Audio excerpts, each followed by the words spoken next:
দেখছেন বিস club biscuit presents প্রবাস কণ্ঠ প্রাইম নিউজ।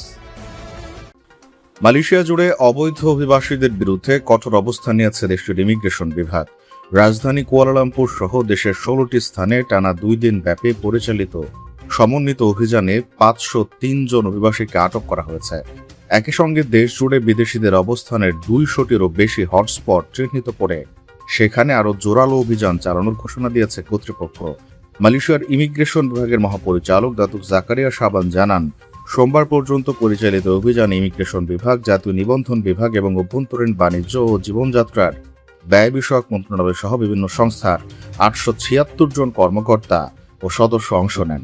তিনি বলেন, ব্যবসা প্রতিষ্ঠানকে কেন্দ্র করে পরিচালিত অভিযানে মোট 2260 জন বিদেশি নাগরিক এবং নিয়োগকর্তাকে জিজ্ঞাসাবাদ ও তল্লাশি করা হয়। যাচাই বাছাই শেষে 503 জনকে আটক করা হয়।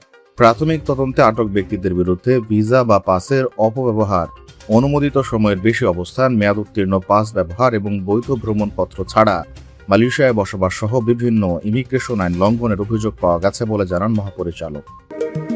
মালয়েশিয়ায় থাকেন, আন্তর্জাতিক কর্মপরিবেশে স্মার্ট ও সফল ক্যারিয়ার করতে প্রস্তুত, তবে আপনাকে খুঁজছে প্রাণ মালয়েশিয়া। সমগ্র মালয়েশিয়া জুড়ে বিভিন্ন পদে আপনি হতে পারেন আমাদের পরবর্তী টিম মেম্বার। আপডেটেড সিভি সহ হোয়াটসঅ্যাপ করুন এই নম্বরে।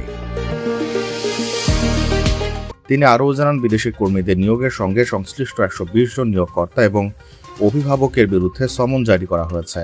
তাদের নির্ধারিত সময় ইমিগ্রেশন বিভাগে হাজির হয়ে জিজ্ঞাসাবাদের মুখোমুখি হতে হবে। সোমবার কুয়ালালামপুরের জালান কেনাঙ্গা এলাকায় অভিযান শেষে সংবাদ সম্মেলনে দাতুক জাকারিয়া শাবান বলেন, দেশ জুড়ে বিদেশিদের অবস্থানের 200টিরও বেশি হটস্পট চিহ্নিত করা হয়েছে, যার মধ্যে 100টিরও বেশি ক্লাং উপত্যকা এলাকায় অবস্থিত। এসব এলাকায় নজরদারি বাড়ানোর পাশাপাশি ধারাবাহিকভাবে আরও কঠোর অভিযান পরিচালনা করা হবে। অবৈধ প্রবাসীদের বিষয়ে সরকারের অবস্থান স্পষ্ট করে তিনি বলেন, মালয়েশিয়ায় অবৈধভাবে অবস্থানকারী বিদেশিদের ব্যাপারে কোনো ধরনের আপোষ করা হবে না, তাদের অবাধে বিচরণের সুযোগও দেওয়া হবে না। তার এই বক্তব্যে স্পষ্ট হয়ে উঠেছে, অবৈধ প্রবাসী এবং তাদের আশ্রয় প্রশ্রয়দাতাদের বিরুদ্ধে আগামী দিনগুলোতে কঠোর ও ব্যাপক অভিযান চালাতে যাচ্ছে মালয়েশিয়ার অভিবাসন বিভাগ। প্রবাস কণ্ঠ নিউজ ডেস্ক।